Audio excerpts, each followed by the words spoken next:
Hello दोस्तों, Android development के एक और फ्रेश एपिसोड में आप लोगों का बहुत बहुत स्वागत है। मैं हूं आपका दोस्त अमित। तो जैसे कि हमने पिछली वीडियो में हमने देखा था, कुछ टू डू लिस्ट बनाई थी अपनी। तो सबसे पहले हम क्या करेंगे, अपनी एंटिटी क्लास को क्रिएट करेंगे। तो यहाँ पर आऊँगा प्रोजेक्ट में, मैं यहाँ से मैं राइट क्लिक करके न्यू क्लास क्रिएट करूँगा। एंड जैसे कि मैंने आपको बताया कि हम एक स्टूडेंट मैनेजमेंट एप्लीकेशन बना रहे हैं, तो इसका मैं नाम रख दूंगा student data. Okay, student data इस क्लास का नाम रख दूंगा एंड इंटर दबाता हूँ। ठीक है, अब हमने क्या किया, ये सिंपल क्लास क्रिएट की है। ओके, ये एक सिंपल क्लास है, ये अभी कोई एक एंटिटी क्लास नहीं है। तो इसको एंटिटी क्लास बनाने के लिए हम क्या करेंगे, यहाँ पे लिखेंगे एड्रेड एंड यहाँ पे हम लिखेंगे एंटिटी। ओके, तो ये हमने एंटिटी एनोटेशन लगा दिया। अब इससे क्या हुआ कि ये जो क्लास है हमारी एंटिटी क्लास बन गई। अब जो जो हमारा रूम लाइब्रेरी है, इसको एक एंटिटी के रूप में जानेगा। ठीक है, एंड उसके बाद देखिए यहाँ पे देखिए हमारा इस डेटाबेस का नेम है, मतलब इस क्लास का नेम है स्टूडेंट डेटा।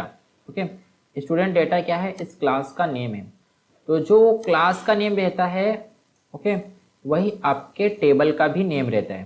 ठीक है, जो आपके क्लास का नेम है वही आपके टेबल का भी नेम रहता है। लेकिन अगर आप चाहें तो आप अपने टेबल का नेम चेंज भी कर सकते हैं। आप चेंज कैसे करेंगे, सिंपली इस एंटिटी के आगे आप लिख सकते हैं टेबल नेम एंड इसको आप लिख सकते हैं जो भी आपको लिखना रहे। मतलब जैसे कि मैं लिख देता हूँ स्टूडेंट डेटा। ओके, तो मैं चाहता हूँ कि मेरा टेबल नेम इस तरीके से अंदर से हो। ओके, टेबल नेम जो हो वो वह हो, लेकिन यूजर क्लास जो है वो इस तरीके से है। ओके, तो इस तरीके से आप क्या कर सकते हैं, अपने टेबल नेम को चेंज कर सकते हैं। राइट, तो अब देखिए हर टेबल में ना एक आईडी रहती है। आईडी क्या रहती है, उसकी एक पहचान रहती है। जैसे कि यहाँ पे देखो आईडी 1 2 3 4 5। तो यहाँ पर भी मैं क्या करूँगा, एक आईडी ऐड करूँगा। ओके, तो यहाँ पे लिखूँगा प्राइवेट इंट एंड यहाँ पे लिखूँगा आईडी। ओके, तो ये हमारी एक आईडी बन गई। ठीक है, कि मतलब जब भी डेटा हमारा सेव होगा, एंटिटी सेव होगी, तो एक आईडी रहनी चाहिए। अब ये आईडी देखो, ये आईडी कैसे है, एक के बाद एक, एक के नीचे एक, ये बढ़ती चली जा रही है, ये बढ़ती चली जा रही है। तो हम भी चाहते हैं कि हमारी भी जो आईडी है ना बढ़ती चली जाए। तो हमको क्या बताना पड़ेगा कि भाई ये आईडी है जो कि हमको हर नए एंट्री के साथ इसको बढ़ाना है। तो यहाँ पे हम लिखेंगे एडेड लगाएंगे एंड यहाँ पे लिखेंगे प्राइमरी की एंड उसके बाद यहाँ पे लिखेंगे ऑटो जनरेट ट्रू। ओके, तो यहाँ पे क्या हो गई, ये प्राइमरी की हो गई, प्राइमरी की हो गई एंड ये ऑटो जनरेट ट्रू, ये मतलब ऑटोमेटिक जनरेट हो जाएगी। इसको आपको देने की ज़रूरत नहीं है, इसको बताने की ज़रूरत नहीं है। जब भी नई एंट्री होगी तो ये ऑटोमेटिक जनरेट होके नई वैल्यू ऐड हो जाएगी। अब हम क्या लिखेंगे, अपने स्टूडेंट में स्टूडेंट का नेम चाहिए हमको। तो यहाँ पे लिखेंगे प्राइवेट स्ट्रिंग नेम। ओके, अब यहाँ पे लिखा हमने नेम। तो यहाँ पर देखिए ये नेम है।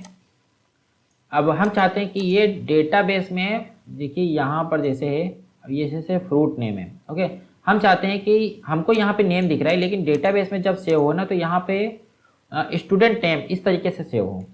तो यहाँ पे हम लिख देंगे, फिर एनोटेशन एक लगाएंगे column info and column info लगा के हम लिख देंगे यहाँ पे name is equal to student name.